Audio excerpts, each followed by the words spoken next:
3 bare, 3 divise, un silenzio che urla dolore. Venerdì Padova, il Veneto e l'Italia si fermeranno per rendere l'ultimo saluto ai 3 carabinieri morti nell'inferno di Casteldazzano. Sarà lutto nazionale nella Basilica di Santa Giustina. Alle 16 i funerali di Stato del brigadiere capo Valerio Dapra, il luogotenente Marco Piffari e il carabiniere scelto Davide Bernardello. Le loro salme, dopo l'autopsia disposta dalla Procura di Verona, saranno accolte nella camera ardente allestita nella sede della Legione Carabinieri del Veneto. Intanto a Verona la vita resta appesa a un filo per 3 dei 25 feriti. Tra loro, la più grave è proprio colei che ha innescato la strage con il gas, la sorella Ramponi, Maria Luisa. La donna è intubata in terapia intensiva, mentre i 2 carabinieri più gravi, tra quelli ancora ricoverati, mostrano lievi segni di miglioramento.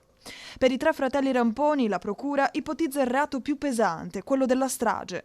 Nelle prossime ore l'interrogatorio davanti al GIP per Franco e Dino. Una follia, quella dei 3, che andava avanti da anni. Già in passato avevano minacciato di farsi saltare in aria. Problemi familiari, debiti, disagio. Il comune aveva tentato più volte di aiutarli, senza successo. Purtroppo non hanno mai voluto accogliere nessun aiuto. Purtroppo abbiamo sempre trovato una chiusura da parte di queste 3 persone.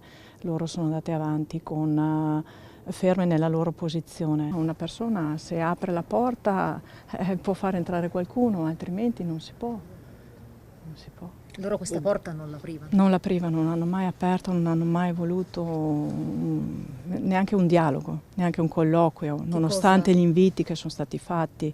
Abbiamo documenti che parlano chiaro di quello che abbiamo tentato di raggiungere, ma purtroppo c'è stata chiusura sempre. Oltre al lutto regionale sarà anche lutto cittadino per 6 giorni a Casteldazzano. Domani sera nelle vie del comune si terrà una fiaccolata per ricordare le vittime della strage, perché il sacrificio di Valerio, Marco e Davide non sia dimenticato, uomini dello Stato caduti mentre facevano il proprio dovere.